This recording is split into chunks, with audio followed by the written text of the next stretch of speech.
ሰበር ዜና ከፕሪቶሪያ ስምምነት አደራዳሪዎች አንዱ የሆኑት የቀድሞ የናይጄሪያ ፕሬዚደንት ኦሉሴጉን ኦባሳንጆ ትላንት ሰኞ በትግራይ በድንገተኛ ጉብኝት ማድረጋቸውን ህወሓት የሚመራው የክልሉ አስተዳደር አስታውቋል።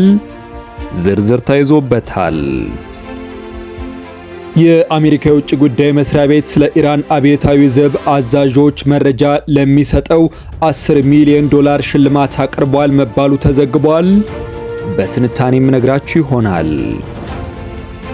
አሜሪካ በኢራን ላይ ማዕቀብ ብትጥልም ቻይና ጥቅሟን እንደምታስከብር አስታወቀች። ኢራንም ለአሜሪካ ኢኮኖሚ ማዕቀብ ሙሉ በሙሉ ዝግጁ መሆኗን አስታውቃለች። ሰፋ ያለ ጥንቅር ተይዞበታል። ጤና ይስጥልኝ የተወደዳችሁና የተከበራችሁ የቻናሌ ቤተሰቦች፣ እስከ መጨረሻው ድረስ አብራችሁኝ ስትቆዩ እነዚህና ሌሎችንም ሰበር መረጃዎች በትንታኔ የምትሰሙ ይሆናል። ቪዲዮ ላይክ፣ የዩቲዩብ ቻናሌን ሰብስክራይብ አድርጋችሁ እንድትጀምሩ የጋበዝኩ ወደ ዝርዝር ዜናዎች አልፋለሁ። በቀዳሚነት የፕሪቶሪያ አደራዳሪው ኦሉሴጉን ኦባሳንጆ በትግራይ ክልል ድንገተኛ ጉብኝት ማድረጋቸው ተገለጸ። ከፕሪቶሪያ ስምምነት አደራዳሪዎች አንዱ የሆኑት የቀድሞ የናይጄሪያ ፕሬዚደንት ኦሉሴጉን ኦባሳንጆ ትላንት ሰኞ ዕለት በትግራይ በድንገተኛ ጉብኝት ማድረጋቸውን ህወሓት የሚመራው የክልሉ አስተዳደር አስታወቀ። ህወሓት መሩ አስተዳደር ከፌዴራል መንግስት ጋር ውይይት ለመጀመር መሰረታዊና ቁልፍ ናቸው ያላቸውን ቅድመ ሁኔታዎች አስቀምጧል። ሰኞ ነሐሴ 18 ቀን 2018 ዓ.ም የተደረገው የኦባሳንጆ ጉብኝት አስቀድሞ በመደበኛ መርሃ ግብርና በቀጠሮ የተያዘ እንዳልነበረ በህዝባዊ ወያኔ ሓርነት ትግራይ ወይም ህወሓት ሊቀመንበር ዶክተር ደብረጽዮን ገብረ ሚካኤል የሚመራው አስተዳደር ዛሬ ማክሰኞ በወጣው መግለጫ አስታውቋል። በቀድሞ የናይጄሪያ ፕሬዚደንትና በዶክተር ደብረጽዮን ገብረ ሚካኤል መካከል የተደረገው ውይይት በህወሓትና በፌዴራል መንግስት መካከል የተፈጠረውን ውጥረት ማርገብ ላይ ያተኮረ እንደነበር መግለጫው ያመለክታል። የህወሓት መሩ አስተዳደር ፕሬዚደንት ዶክተር ደብረጽዮን ገብረ ሚካኤል ባለፈው ሰኔ ኦባሳንጆ ወደ መቀሌ በተጓዙበት ወቅት በተደረገው ውይይት መሰረት ትርጉም ያለው ክትትልና ቁጥጥር ባለመደረጉ ደስተኛ እንዳልሆኑ እንደገለጹላቸው ተጠቅሷል። ሁኔታውም ወደ የከፋ ውጥረት ማምራቱንም አንስተዋል ተብሏል። ከዚህ ቀደም ከተደረገው የቀድሞ የናይጄሪያ ፕሬዚደንት የትግራይ ክልል ጉብኝት በኋላ ነሐሴ ላይ የፌዴራልና የትግራይ ኃይሎች ሸረሪና በተባለ የሱዳን አዋሳኝ ስፍራ ግጭት ውስጥ ገብተው ነበር። በዚህ ወርም ትላንትን ሰኞ ነሐሴ 18 ቀንን ጨምሮ በተለያዩ ጊዜያት ተደጋጋሚ የድሮን ጥቃቶች እንደተፈጸሙ የትግራይ ባለስልጣናት ተናግረዋል። የፌዴራል መንግስት ግጭቱንም ሆነ የድሮን ጥቃቶቹን በተመለከተ እስካሁን በይፋ አስተያየት አልሰጠም። ይሁን እንጂ የህወሓት አመራሮች በሀገር ውስጥ ካሉ ታጣቂዎችና የውጭ አካላት ጋር ጽምዶ የተባለ ጥምረት እንደመሰረቱ በመግለጽ ከሷል። የህወሓት አመራሮችም ባደረጓቸው ህዝባዊ ስብሰባዎች ላይ ፌዴራል መንግስትን ስለማስወገድ ያንጸባረቁትን አቋም ውጥረቱን ያባባሰ ሆኗል። የህወሓት የሚመራው የትግራይ ክልል አስተዳደር ዛሬ ባወጣው መግለጫ የፌዴራል መንግስት በመሰረታዊ ጉዳዮች ላይ ተጨባጭና እውነተኛ ማሻሻያዎች አለማድረጉን በመጥቀስ ከሷል። ላለፉት 4 ዓመታት የታየውን የማይፈጸሙ ቃል ኪዳኖችን ያሉበት እንዲሁም መሬት ላይ ሁኔታው ከመጥፎ ወደ የባሰ እየተለወጠ የሚሄድበትን አካሄድ እንደገና ለመድገም ምንም አይነት ፖለቲካ ፍላጎት እንደሌለው ገልጸዋል።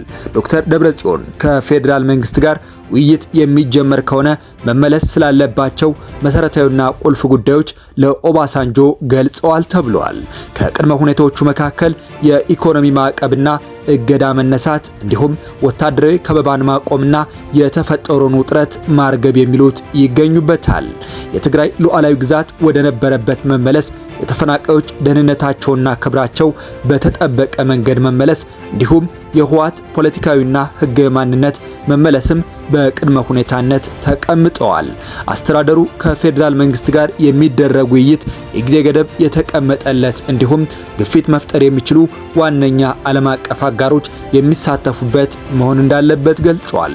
መግለጫው የቀድሞ ፕሬዚደንት ኦሉሴጉን ኦባሳንጆ ከፌዴራል መንግስት ጋር ተወያይቼ በሚቀጥሉት 1 እና 2 ሳምንታት እመለሳለሁ ማለታቸውን ጠቅሷል። ወደ መቀሌ የተጓዙት የፕሪቶሪያ ስምምነት አደራዳሪው ኦባሳንጆ ስለ ትግራይ ክልል ጉብኝታቸው በይፋ አስተያየት አልሰጡም። ይሁን እንጂ ኦባሳንጆ ወደ መቀሌ ከመጓዛቸው አስቀድሞ ቅዳሜ ዕለት በአዲስ አበባ ከተማ በተካሄደው በሀገራዊ ምክክር ጉባኤ የመዝጊያ ስነ ስርዓት ላይ ተገኝተው ንግግር አድርገዋል። ግጭትና ጦርነቶች፣ አመጽና የደህንነት እጦት በሙሉ በቃ ሊባሉ እንደሚገባቸውም ተናግረዋል። ኦባሳንጆ በግንቦት መጀመሪያ የአፍሪካ ህብረት በአፍሪካ ቀንድ ሰላምና መረጋጋት ለማምጣት የሚያደርገውን ጥረት እንዲደግፉ በህብረቱ ኮሚሽን ሊቀመንበር መሐሙድ አሊ የሱፍ መሾማቸው ይታወሳል።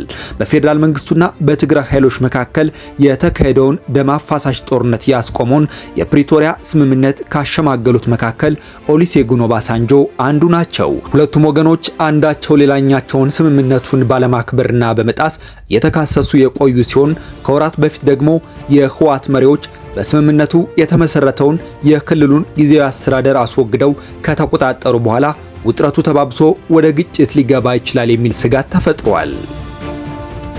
ወደ ኢራን ስናቀና ኢራን ለአሜሪካ ኢኮኖሚ ማዕቀብ ሙሉ በሙሉ ዝግጁ መሆኗን አስታወቀች። አሜሪካ በኢራን ላይ ኢኮኖሚክ ዲ-ዴይ ስትል የጠራችውን እርምጃ መውሰድ እንደጀመረች ካስታወቀች በኋላ ኢራን ይህን ሰፊ ማዕቀብ ለመመከት የሚያስችል የ2 ዓመት እቅድ ማዘጋጀቷን ገልጻለች። የአሜሪካ ግምጃ ቤት ኃላፊ ወይም የገንዘብ ሚኒስትር ስኮት ቤሰንት ትላንት በሰጡት መግለጫ እስካሁን ከተወሰዱት ትልቁ የሆነው የፋይናንስ ጥቃት ኢራን ላይ እንደሚተገበር ተናግረው ነበር። ለዚህ እርምጃ ምላሽ የሰጡት የኢራን የኢኮኖሚ ሚኒስትር አሊ ማዳኒ ዛዴህ ቴህራን ለአሜሪካ ማዕቀቦች ሙሉ በሙሉ ዝግጁ መሆኗን ተናግረዋል። እርምጃው አሜሪካ ላይ ሌላ ሽንፈት እንደሚያመጣም አክለዋል። አዲሱን የአሜሪካ እርምጃ ይፋ ያደረጉት ግምጃ ቤት ኃላፊው ቤሰንት ከኢራን ጋር የፋይናንስ ግንኙነት የሚያደርግ የትኛውንም ሀገር እንደሚገለል ተናግረዋል።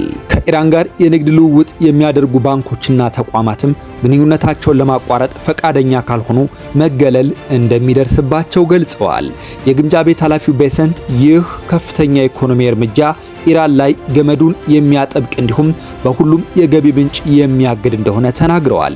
የኢራኑ የኢኮኖሚ ሚኒስትር አሊ ማዳኒ ዛዴህ ግን መንግስት ዝግጁ ነበር ነው፣ እነዚህን ክስተቶች ለማስተናገድም የ2 ዓመት እቅድ አለው ሲሉ ለሀገሪቱ መንግስት ቴሌቪዥን ጣቢያ ተናግረዋል። ኢራን እነዚህን እቅዶች ለመተግበር ለረጅም ጊዜ ስትጠብቅ እንደነበረ ማክለዋል። እኛም የራሳችን መሳሪያዎች አሉን፣ ጨዋታውን እንዴት እንደምንጫወት እናውቃለን ብለዋል። አሜሪካ ኢኮኖሚያዊ እርምጃ የሚመሰረተው በኢራን የንግድ አጋሮች ላይ በመሆኑ ውጤታማ የመሆኑ ጉዳይ ጥያቄ እንደሚነሳበት የምጣኔ ሀብት ባለሙያዎች ተናግረዋል። የኢራን ከፍተኛ ነዳጅ ገዥ የሆነችው ቻይና ቀደም ሲል አሜሪካ የጣለቻቸውን ማዕቀቦች ችላ በማለት ከቴህራን ጋር የንግድ ግንኙነቷን ቀጥላ ነበር። በሌላ በኩል ሌላኛዋ የኢራን አጋር የሆነችው የተባበሩት አረብ ኤምሬቶች ከሀገሪቱ ጋር ያላትን ሁሉንም የፋይናንስ ግንኙነት እንደምታቋርጥ ባለፈው ሳምንት አስታውቃለች። አሜሪካ እርምጃዋን ይፋ ካደረገች ከሰዓታት በኋላ ኢራን ከሌሎች ሀገራት ጋር የንግድ ግንኙነት ይቀጥላል የሚል መተማመን እንዳላት ገልጻለች።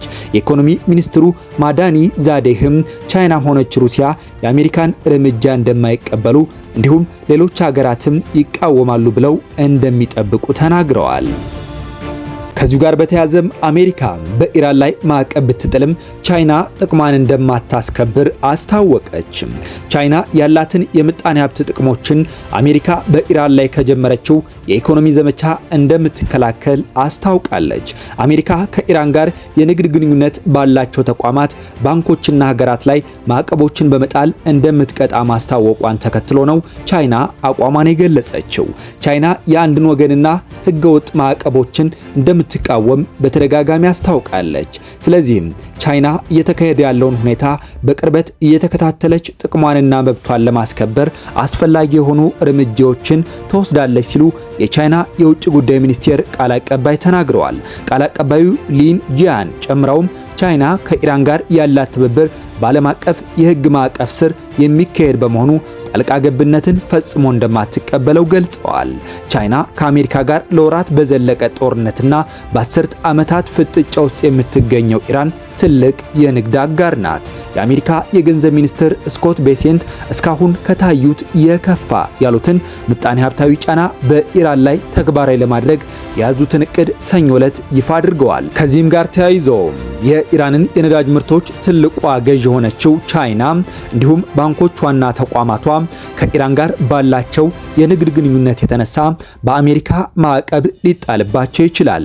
የአሜሪካው ባለስልጣን የአሜሪካንን ማስጠንቀቂያ በመጣስ ከኢራን ጋር የንግድና የገንዘብ ልውውጥ የሚያደርጉ ወገኖች ከዶላር ግብይት ውጭ እንዲሆኑ በማድረግ ምጣኔ ሀብታዊ መነጠል እንደሚገጥማቸው አስጠንቅቀዋል። ወደ አሜሪካ ስናቀና አሜሪካ ስለ ኢራን አብዮታዊ ዘብ አዛዦች መረጃ ለሚሰጣት 10 ሚሊዮን ዶላር ሽልማት አቀረበች። የኢራን እስላማዊ አብዮታዊ ዘብ አዛዥ አህመድ ሻሂድን ጨምሮ በርካታ ባለስልጣናት በዝርዝር ውስጥ ተካተዋል። የአሜሪካ የውጭ ጉዳይ መስሪያ ቤት በህይወት ያሉና የሞቱ የኢራን እስላማዊ አብዮታዊ ዘብ ከፍተኛ አዛዦችን በተመለከተ መረጃ ለሚሰጡ ግለሰቦች ከፍተኛ መጠን ያለው የገንዘብ ሽልማት እንደሚሰጥ አስታውቋል።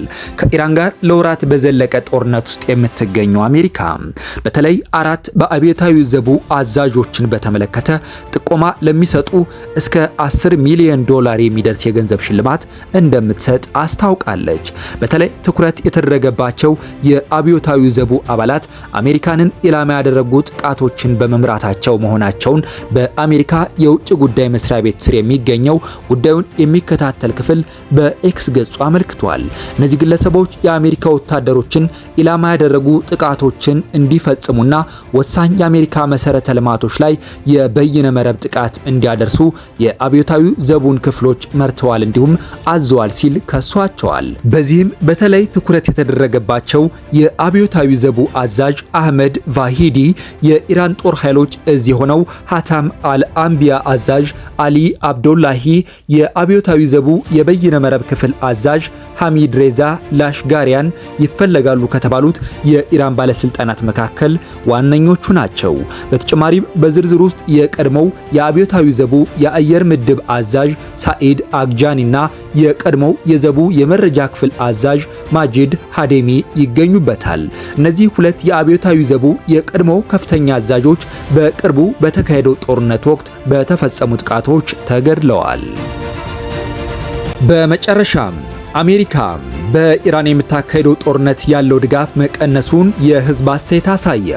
ፕሬዚደንት ትራምፕ በህዝብ ዘንድ ያላቸው ተቀባይነት ባሽቆለቆለበት በዚህ ጊዜ አሜሪካ በኢራን ላይ ለምታካሄደው ጦርነት የሚሰጠው የህዝብ ድጋፍ መቀነሱን የህዝብ አስተያየት መለኪያ አመላክቷል።